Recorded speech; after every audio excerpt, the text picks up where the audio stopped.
Ja, pozdravljeni. Sem dobila vprašanje, kako narediti svoj kriptokovanec. Zdaj, ene par stvari bi morali tukaj razumeti. Jaz bom to povedala, poskušala povedati preprosto, kakor jaz razumem, kakor sem se do zdaj naučila. Zdaj, če bom kaj, se ne strinjate, ali pa se strinjate, pa tudi lahko napišete spodaj v komentar. Gremo v bistvu zdaj pa eno najprej stvar pogledati. Bomo dala kar share screen. Samo malo, share, takole. Zdaj, kako deluje blockchain, a ne. Najprej tole je en računalnik ali telefon, hoče neko transakcijo, Bitcoin, Ethereum recimo, poslati nekam, nekomu drugemu, sebi na denarnico ali drugemu na drugo denarnico, a ne. In zahteva pač preko nekega programa ali direktno na blockchainu, pošlje zahtevek. In to je pogodba dejansko od kovanca. In računalniki potem dejansko, se pravi, mreža, ne, se pravi, te veliko računalnikov, validatorji, preberejo in se strinjajo, da je pač ta transakcija čista, da nekdo nekomu drugemu pošlje določeno število kovancev, a ne. Pač na enem računu je pol plus, na enem pa minus. In to potrdijo z nekim načinom. Recimo Bitcoin ima pač tako, da se rešuje matematična koda, kar ogromno porabi energije, časa. Medtem ko ima Ethereum proof of stake, Xen recimo ima pa proof of participation, a ne, pač, tako da je najcenejša možna in najbolj ekološka varianta in najbolj dostopna dejansko vsem, tudi tistim, ki nimajo keša, denarja, ne. Dobro, in to v glavnem, ko se to v bloku zapiše, a ne, se to ne da nikoli več zbrisati. Zdaj, če je kaj sumljivega, se ta blok ne zapiše, in se gre poleg na mreži delati drug blok, a ne, ki je čist, ki je v redu, ki pač ni goljufiv, a ne.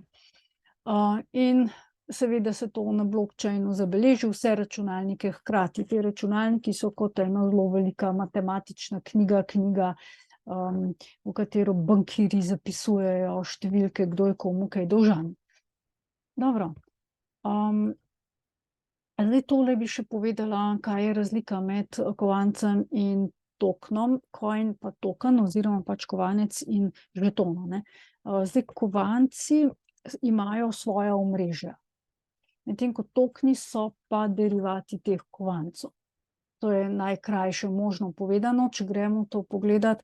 Se pravi, kovanec recimo je Ethereum, Ether, a ne, je kovanec, ker je na Ethereum mreži, ima svojo mrežo. Primer, a ne. Bitcoin je pač kovanec, ima svojo mrežo. Primer. Pol recimo, ne vem, Polka ima svojo mrežo, kaj je še takega. To je stablecoin, to je drugo, to je tudi stablecoin. Solana ima recimo Sol, je dejansko ni žeton, ampak je kovanec, ker ima svojo mrežo Solana. Solana mreža. Pa kaj je še, Polygon je tudi recimo svoja mreža, pa še druge so, recimo še druge mreže so, ne, Avalanche. In tako naprej, a ne. Ker recimo na Ethereum mreži, vi morate pogledati, dajmo kakšen, ne vem, dajmo Hex razmer, ali pa dajmo Xen rajši. Xen imam dosti rajši. Samo tale konca, da se priklopi Xen kripto. Xen kripto, a ne, to je, tukaj že znakec za Ethereum, to pomeni, da je na Ethereum mreži narejen, to pomeni, da ni kovanec. Xen ni kovanec, ampak je token, žeton, ne. To pomeni, da je derivat od Ethereuma. Ethereum mreže in je tudi tule piše, ne. More tudi, če greste prav na njega, se pravi na tole pogodbo, Ethereum, Etherscan, Explorer, se pravi na blockchain, če gremo od Ethereum mreže pogledati, bi mogli tukaj gor pisati ERC20 nekje, ne, da je to ERC20 kovanec. Tule nekje bi mogli to pisati. V glavnem tako ga, evo, tule piše, ERC20 kovanec. To pomeni, da je na Ethereum mreži in evo, in tudi piše token contract, se pravi pogodba, tole je pogodba za ta kovanec, oziroma token, ni kovanec, ne. To tudi jaz mešam, jaz tudi malo pavšalno govorim, ker ni prav, ne. Evo, tole je v bistvu pogodba. Dobro. In tule se vidi, v bistvu to je blockchain, a ne. Se pravi, tule se vidijo vse transakcije, to je to, kar sem prej rekla, da je treba, tukajle še vedno, ne, tukaj pending, to se pravi potrjuje, še vedno validatorji potrjujejo, rudarji potrjujejo še blok, ni še, a ne, narejen. Zdaj v bistvu, če gremo nazaj. Tako. Takole. Torej, kako kripto kovanec narediti ali pa kripto token. Nekaj stvari bi rada osvetlila, ker je bilo to vprašanje.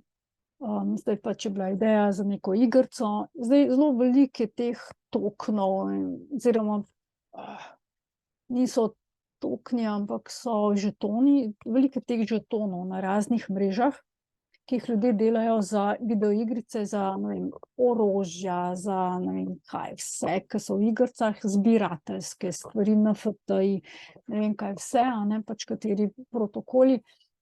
In potem to ima neko kakor vrednost zbirateljem, tistem pač nekdo se spomni neko ceno in hoče to prodati, pa pa dobi kupca, pa kupec pol to kupi in tako naprej, a ne.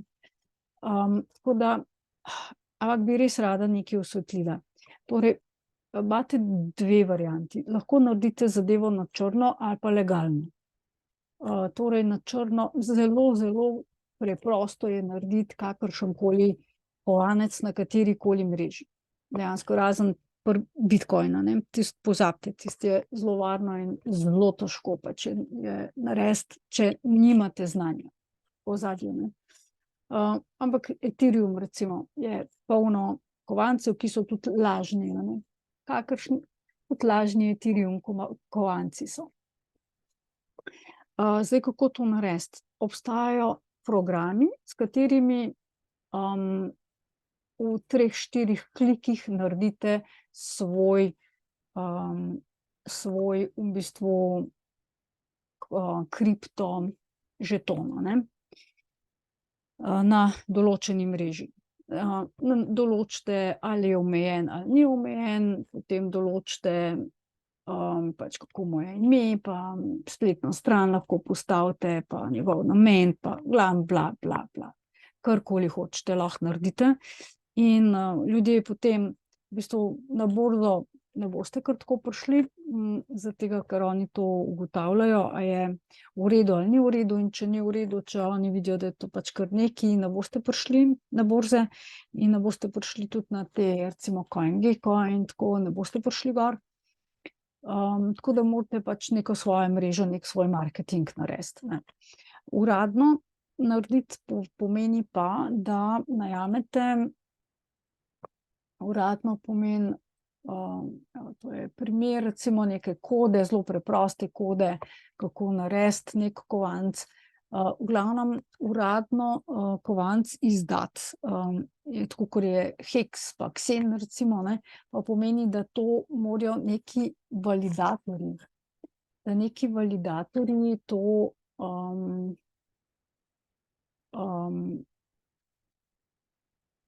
se pravi, to so hiše, revizijske hiše, ki pregledajo kodo, da ni škodljiva, da ni pač ne bo ljudem pokradla denarja in tako, in potem jo odobrijo. In to zelo veliko stane. To so milijoni lahko, ne. To zelo, zelo, zelo veliko stane. Tako da pač, ampak to je uradna pot, a ne. In pa fajn bi bilo, da imate v tem, če ne znate sami programirati, bolje je, da imate enega res dobrega preizkušenega programerja, da vam to naredi. Pa razumeti morate kripto, v bistvu dejansko vse morate razumeti, ker so primeri recimo ljudi, ki nimajo pojma o kriptu, pa imajo veliko denarja, pa so hoteli nekaj dobrega narediti, so naredili pač svoj kovanec oziroma žeton, so ga dali na trg, pa pol recimo zadeva ni delala, tako da kupil si ga lahko, prodati ga pa na primer nisi mogel, ne. Pa ni bila goljufija, ampak je bila napaka, ljudje so bili zelo jezni, kaj češ narediti, nič ne moreš, ker če je zavrknjena koda, se to ne da več popraviti in je ta denar v zrak vržen, ne. Nikoli več ne dobite tega nazaj.